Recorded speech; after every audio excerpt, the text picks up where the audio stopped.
Sebuah manuver, apa Ya. benar atau tidak? Kecewa saya tuh terhadap orang-orangnya ya. Saya dukung 02, datang 10, datang 02. Penataan daerah pemilihan dan alokasi kursi Mendorong lahirnya pemimpin yang bijaksana dan merakyat.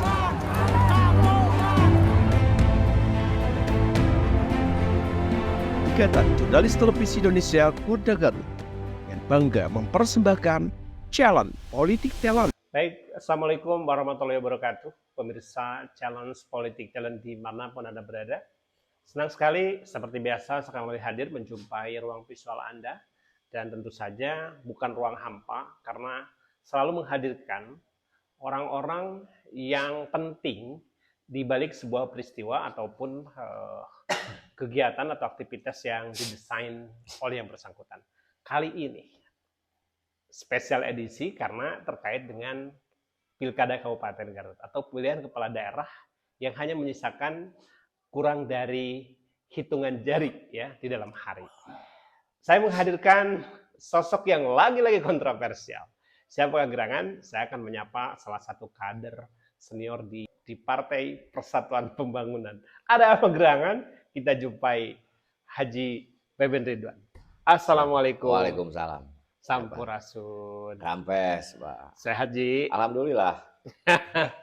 Haji Beben ini di dalam hari-hari terakhir menjelang pemilihan atau injury time, kemudian membuat sebuah gerakan yang orang mengatakan ini sebuah manuver. Apa benar atau tidak? Haji, tiba-tiba di akhir ini, Anda dengan gerbong yang Anda punya memindahkan dukungan. Apa benar? Betul sekali. Oke. Begini, Bah. Jadi sebetulnya bukan mendadak. Bukan mendadak, tapi sudah lama kita diskusikan dengan teman-teman, dengan tokoh-tokoh pesantren juga, kader-kader di daerah. Internal P3 lah ya? Internal P3.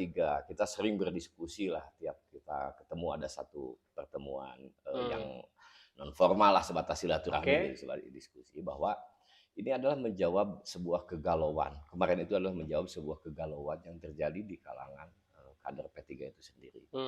Nah, alasan kenapa kemarin kita mendeklarasikan ke nomor 2, 02. Alasannya ada dua. Pertama, alasan sebagai personal struktural ya.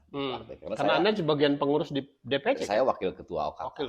Wakil ketua OKK 3. Di periode sebelumnya juga paham, saya sekretarisnya dari almarhum ketua almarhum Haji Agus. Sebelumnya lagi kan saya masih pengurus. Karena pengurus aktif kan? Pengurus aktif terus saya tuh, pengurus aktif. Nah, personal kultura saya gitu ya, sebagai pribadi, sebagai wakil ketua OKK itu tidak pernah dilibatkan sama sekali dalam pengurusan DPC. Sekalipun saya hadir sok hayang serius siapapun. Artinya Anda kecewa dengan perbuatan partai Anda terhadap Anda? Kecewa saya tuh terhadap orang-orangnya ya. Partainya tetap saya cintai. Maaf, sebelumnya pernahkah Anda memberikan sebuah pernyataan tegas di depan partai Anda, termasuk di ketua Anda, bahwa tidak diberi ruang?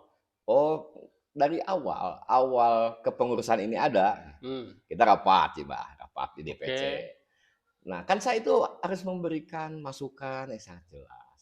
Nah, setelah muscab, kita melakukan rapat pertama. Rapat pertama, beliau menyampaikan untuk melaksanakan rapim. Setelah ini adalah rapim.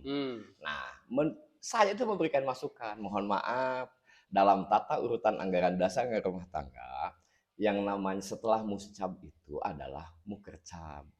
Nah, jadi muscab kan ada program kerja yang dibahas. Ditajamkanlah di dalam mukercab. Nggak ada yang ngomong, sepakat di rapat itu. Tapi pada implementasinya? Malahan Pak Ketua sendiri, nah itulah kalau ada senior bisa mengarahkan. Kata saya itu, kalau rapim itu biasanya menyangkut hal yang sangat penting seperti pilkada, karena di P3 itu tidak dikenal konvensi, maka keputusan melalui rapim. Ini malah hanya mengagendakan acara musancam. Jadi saya kan memberikan masukan, udah sepakat. Tapi setelah saya pulang di grup itu disampaikan usulan Pak Haji Beben kan disepakati tadi. Usulan Pak Haji Beben harus mukercab, ternyata setelah ke konsultasi dengan DPW bisa juga rapim. Ya bisa, teu naon deh mau rapim, mau kercap itu jadi saya menjelaskan tata urutan permusyawaratan itu begini. Artinya ini sebuah akumulasi bahwa Anda akhirnya kecewa dan harus melakukan itu. Tidak dikasihlah ruang gerak, mulai dari saya memberikan masukan, mungkin alergi lah ketika alergi, kalau ada alergi saran, tidak dikasih gerak. Setiap orang DPC dihubungi enggak dijawab, di WA. Dulu saya itu aktif, saya itu pernah saya podcast di Garut, ya, Luar Garut ya. Waktu P3 konflik di pusat, nah, kan di Garut nanya ini, gimana ini masalah sikap kader terhadap konflik. Saya izin tuh WA, Pak Ketua, mohon izin saya diundang podcast untuk berbicara atas nama sebagai kader untuk mensikapi di pusat gitu, untuk penjelasan di pusat. Nggak pernah dibalas. Itu saya WA bulan Juni 2023. Sampai sekarang nggak dibalas? Nggak dibalas. Oke. Apakah itu satu-satunya atau alasan yang mendasari harus pindah dukungan? Enggak, yang itu dulu ya. Karena posisi saya ini tidak dikasih ruang gerak. Ada teman-teman yang lain tidak boleh berhubungan dengan saya. Itu ada di foto juga. Alergi PAC itu dipoto nggak mau dengan saya. Takutnya disebut orang Giben. Padahal saya bersaing di pilkada enggak, nyalon legislatif enggak pernah. Dan nyalon ketua juga enggak waktu itu. Nyalon ketua enggak saya. Nggak mau lah misalnya saya masih sebagai kader ditempatkan dimanapun atau tidak ditempatkan di situ, saya siap sebagai kader. Sekarang yang ingin saya pastikan ada sebuah klarifikasi dari partai Anda bahwa itu kan hanya segelintir kecil saja. Enggak, ini alasannya biar jelas dulu, Pak ya. Ketika misalnya ketika saya tidak dikasih ruang gerak, saya diskusi dengan tokoh-tokoh pesantren semua. Kan strateginya dua. Pertama, strategi Ashabul Kahfi. Apakah kita harus pergi dari ketidaknyamanan ini ke guha sampai tertidur, kan Ashabul Kahfi itu gitu ya, menghindar atau berdiam diri lah, tidak pasif. Atau seperti Rasulullah, ketika tidak dikasih dakwah, tidak dikasih ruang gerak di Mekah, maka Rasulullah hijrah ke Yasrib. Karena di Yasrib ada dua suku yang sangat kuat, dua sukunya Aus dan Khazraj. Nah, dari situ hijrahlah ke sana. Paham. Itu alasan pasti sebagai seorang kader Partai Persatuan Pembangunan yang berbasis Islam ya, sejak dulu pasti paham. Ya pasti kan saya harus berdasarkan itu. Itu sangat dipahami. Tapi hari ini yang dipertanyakan orang, ini kan injury time. Menjelang detik-detik akhir, seberapa optimis Anda mau gerbong bisa kemudian mengalihkan dukungan? Gampang itu mah. Nanti kan ada survei ya. Ini alasan kedua dulu. Alasan kedua belum. Alasan kedua, P3 itu pernah berkoalisi dengan PKS. Waktu 2028. Sama Ceng Wahdan almarhum Ceng Wahdan sama. Dan dengan Helmi Budiman saat itu. Nah, P3, jamaah P3 waktu itu digarap oleh tim sukses yang notabene kan yang lebih aktif dari partainya mereka. Apa yang itu 9 kursi P3 di 2008. Setahun beberapa bulan kemudian, di tahun 2009 itu ada pemilu. Maka pada akhirnya P3 dari 9 kursi menjadi 6 kursi. Ambrol ya. Malahan partai tetangga yang subur naik dari, kalau nggak salah ya dari 2 menjadi 3 kalau nggak salah. Itu electoral effect ya. Nah, ditakutkan ini terjadi di 2029 karena hari ini ranting-ranting P3 itu digarap oleh tim relawan. Itu buktinya ada. Dan tidak oleh partai Anda. Tidak oleh partai saya. Gitu ya. Malahan si ranting itu, si jamaah P3 ini, basis P3 di sini dekat. Ada satu kampung basis P3 itu yang masuk partainya tetangga. Dan dibawa bukan ke ketua kita, tapi ke rumah ketua partai tetangga itu. Anda melihat ini sebuah ancaman besar. Ini adalah sebuah ancaman karena sudah terjadi pengulangan sejarah. Tapi kan ini konteksnya pemenangan pilkada dan ada kader Anda di situ, ketua Anda. Iya, makanya kan beralasan saya itu takut tergerus ini, maka saya perlu menyelamatkan. Nah, banyak kader saran-saran. Udah kita tidak bawa partai. Udah kita sendiri-sendiri lah, bisa gabung, datang 5-an saya dukung 02, datang 10 datang 02. Ada di kabupaten-kabupaten yang lain juga kan P3 itu ada yang nyebrang. Enggak, karena saya sangat mencintai partai ini. Hmm. Bah, analoginya begini, kalau di kampung itu musim penculikan, pasti Abah kan bakal bawa anak istrinya pergi. Kita takut ada sebuah penculikan, maka dibawalah. Oke. Jamaah saya, konstituen, kader yang masih solid dengan. Yang menurut Anda, objektif Anda ini membawa gerbong itu sebesar apa sih? Sehingga mereka harus mengatakan, itu kan sempalan-sempalan kecil saja yang memang tidak terkanalisasi. Dan benar alasannya terkonfirmasi bahwa Anda memang tidak punya ruang di sana. Kecil, memang betul apa yang disampaikan. Kalau misalnya, itu hanya segelintir orang. Betul. Segelintir orang. Karena kan P3 itu banyak, 190.000 suara. Okay. Yang dibawa kemarin kan cuma 218 orang. Jadi yang deklarasi di yang 02. deklarasi kemarin di 02. Karena apa yang disampaikan itu kalau dalam kaidah ilmu balaghah itu ada zikrul juz wa iradatul kul. Jadi yang disajikan, yang disebutkan itu adalah segelintir, sedikit. Tetapi yang dimaksud adalah banyak. Dan Anda meyakini bahwa itu akan memberikan efek elektoral terhadap 02? Sangat meyakini. Karena mulai dari kemarin sampai tadi pagi, ini WA dari tokoh-tokoh P3 semua. Alhamdulillah terjawab sudah. Jadi ayat tutur kenen dan lain sebagainya. Dan kita bisa profesional, Bah. Kemarin waktu survei indikator ya, indikator. Bahwa kan ada kecenderungan. Partai ini kecenderungannya memilih pasangan ini.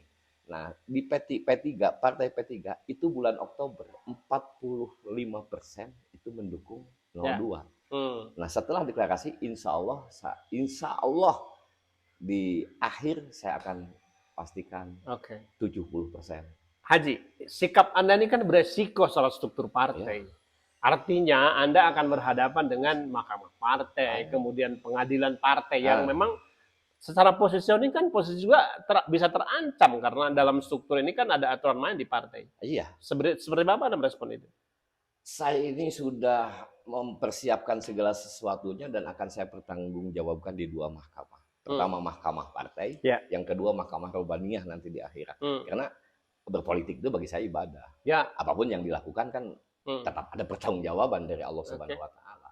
Gitu. Artinya tidak sekedar hanya ini sebuah euforia pilkada saja. Enggak. Jadi pasca pilkada juga Anda akan menyikapi ini. Akan menyikapi. Andai misalkan justru jago Anda yang kalah hari ini misalnya, apa kemudiannya? Kan saya bisa membuktikan bahwa P3 ikut kita. Berarti kita ini adalah P3 sejatinya, kan begitu. Oke. Kembali saya ingin mempertegas bahwa 02 itu hari ini adalah partai yang berseberangan dengan kader Anda yang hari ini berjuang untuk meraih posisi Garda 2. Kepindahan ini memang murni dengan alasan itu. Apa secara pragmatis memang Anda juga mendapatkan hal yang bisa dipertanggungjawabkan untuk ke konstituen Anda. Misalnya kalau selama ini tidak diberi ruang, otomatis kan jangankan support amunisi sebutlah gitu ya. Ruang saya kan tidak diberi. Apakah di 02 Anda mendapatkan banyak hal tentang itu? Ada sebuah harapan seperti tadi saya sampaikan. Ketika Rasulullah hijrah ke Yasrib itu ada 2 suku Aus dan suku Khazraj.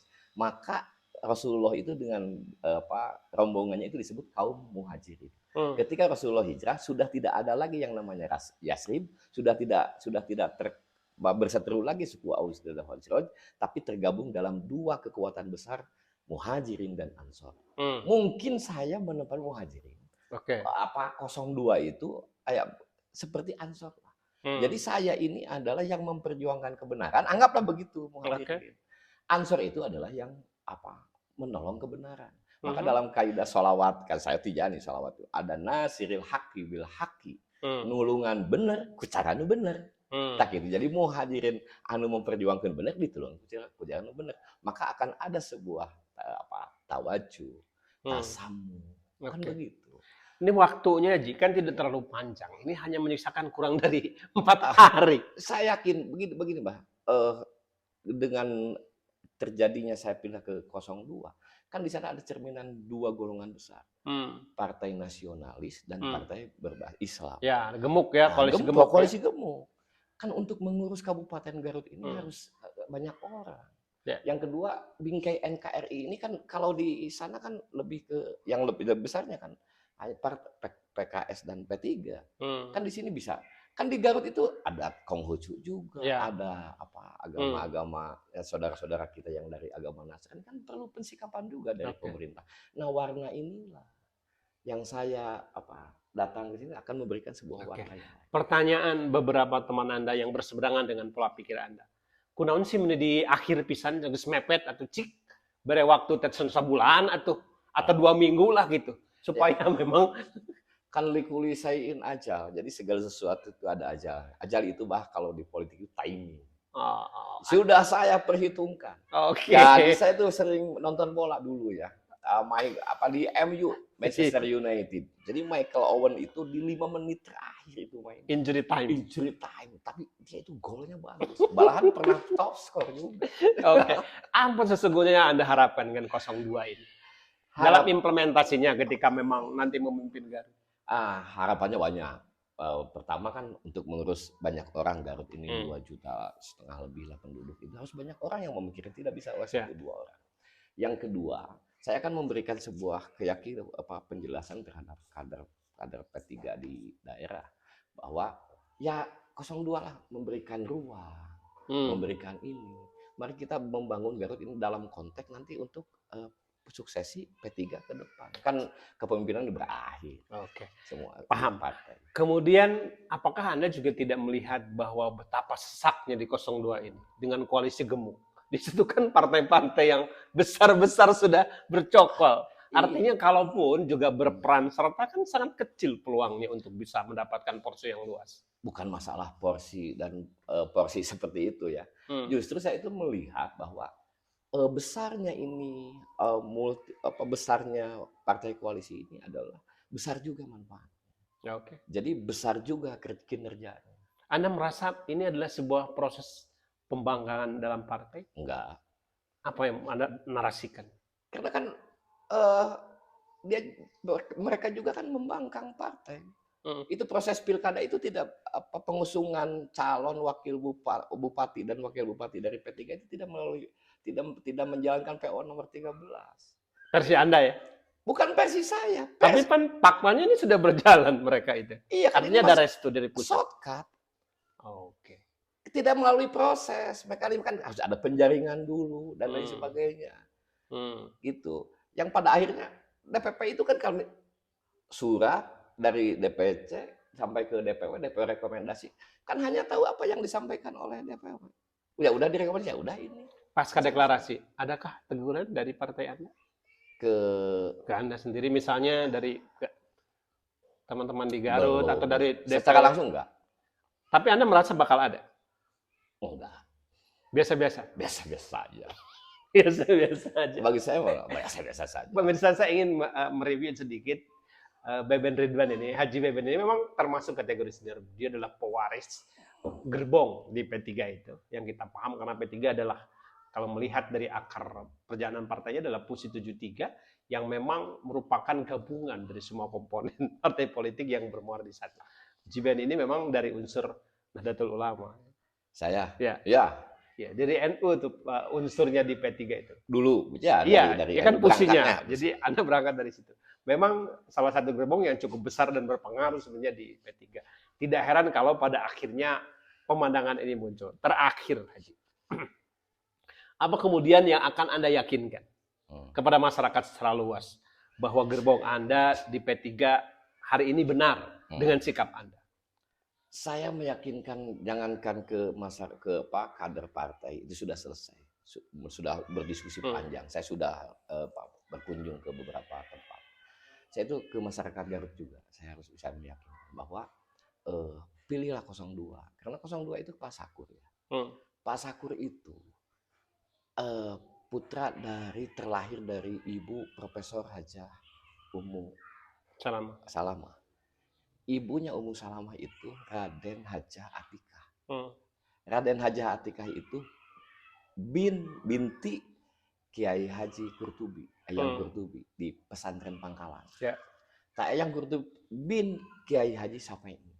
Ini sama istrinya Kiai Haji Mas Duki, terus Kiai Haji Sarbeni di sini. Ya. Kalau ditarik ulur sama Al-Falah Biru itu masih bersaudara. Sama Jadi dengan keluarga besar Tijani itu ini ya. Masih bersaudara dengan saya di sini. Terus sampai kalau ditarik sampai ke atas itu Sepata Romatullah. Yang di Tanjung Singuru itu anaknya Syekh Nijamuddin Jangalatri. Ini di sini di tempat saya makamnya. Bin Sunan Tubui ke Sultan Hasanuddin karena menikahi anaknya Sultan Hasanuddin. Artinya nasab dan sanadnya jelas. Jadi jelas. saya itu melihat bahwa hampir 90% masyarakat Garut ini adalah masih dalam satu keturunan. Maka saya sarankan, saya mohon kepada masyarakat Garut keur nguruskeun lembur. Keur ngokolakeun lemur, nguruskeun dulur, mending milih we pasakur da ti dulur, lain batur. Oke. Ulah milih urang Sukapura. Tadi Sukapura mah tos gaduh 2 kabupaten sareng kota. Jadi sudah cukup. 2 periode jadi wakil bupati itu adalah penghargaan yang sangat besar sebetulnya buat Pak Helmi dari masyarakat Garut. Dan itu juga kan karena melihat sosok Pak Rudinya. Pak Rudi kan keluarga besar Ningrat kan, Gegedean Wanaraja yang banyak kiprahnya, jasanya kepada masyarakat. Maka memilih, termasuk di periode pertama saya ini pemilihnya Pak Rudi. Meskipun waktu itu tidak. Meskipun waktu itu berseberangan. Enggak kan di putaran kedua sama putaran Aceh kedua, Fikri. iya putaran kedua. Ya lawannya independen ya. Independen. Saya itu memilih Pak Rudi. Karena Pak Rudi itu tokoh lain sebagainya. Maka saya mohon kepada masyarakat Garut, tolong keur ngokolakeun lemur, nguruskeun dulur, mending milih pasakur. Abaikan partai. Abaikan partai. Kan personal masalah kepemimpinan. Untuk masalah kabupaten, partai itu hanya pengusungan, pengantar, mukodimah, ini adalah partai. Urusan milih pemilih kan urusannya. Masyarakat itu kan tidak berpartai kebanyakan masyarakat. Kan partai hanya pengurus saja, saya pengurus. Malahan kan yang lain-lain, wah eta mah cenah geus lain petilu cenah. Saya pira ku teu apal banget, saya mah geus hideung atuh juga Ka'bah tuh. Terus Ka'bah begini ya kan saya kenal dengan para media, masa bisa berkawan dengan teman-teman kan karena saya wasilahnya di P3. Kan lebih baik Haji Beben yang mana? Haji Beben Petilu kan kabeh teh kitu. Dan saya itu kan bukan siapa-siapa kalau tidak ada P3 yang menghantarkan saya. Artinya Anda ingin membantah ketika orang mengatakan Petilu yang mana? Gitu. Petilu yang mana? Ya Petilu yang ini, yang asli. Baik. Gitu. Jadi kan Mas saya begini, lanjutkan. Saya punya tagline. Neng Putri itu kan masih keturunan bupati. Maka saya itu untuk kepemimpinan di Kabupaten Garut itu dijaga itu genetika dari sebuah sanad jeung nasab dan lain sebagainya itu jelas. Jadi itu juga pertimbangan Anda semakin kuat memilih 02. Semakin kuat. Maka pilih Sakur Putri, nya dulur, nya besti. Baik pemirsa Challenge Politik yang dimanapun Anda berada, itulah apa yang saya perbincangkan dan ruang yang saya berikan untuk kader atau pengurus Dewan Pimpinan Cabang Partai Persatuan Pembangunan Beben Ridwan atau Haji Beben, atau kita kenal dengan Jiben, apapun itu adalah perspektifnya di dalam berkiprah di dunia politik. Ruang ini saya berikan dan siapapun juga Anda yang memang membutuhkan ruang-ruang untuk memberikan jawaban, klarifikasi, arahan atau apapun itu terkait dengan demokrasi kita, dengan sangat leluasa akan memberikan ruang itu. Sampai berjumpa kembali di lain kesempatan. Tetap di Challenge Politik Challenge. Terima kasih Haji Beben. Sampai jumpa kembali. Sehat selalu. Amin. Saya undur pamit. Wabillahi taufiq wal hidayah. Wassalamualaikum warahmatullahi wabarakatuh. Waalaikumsalam warahmatullahi wabarakatuh.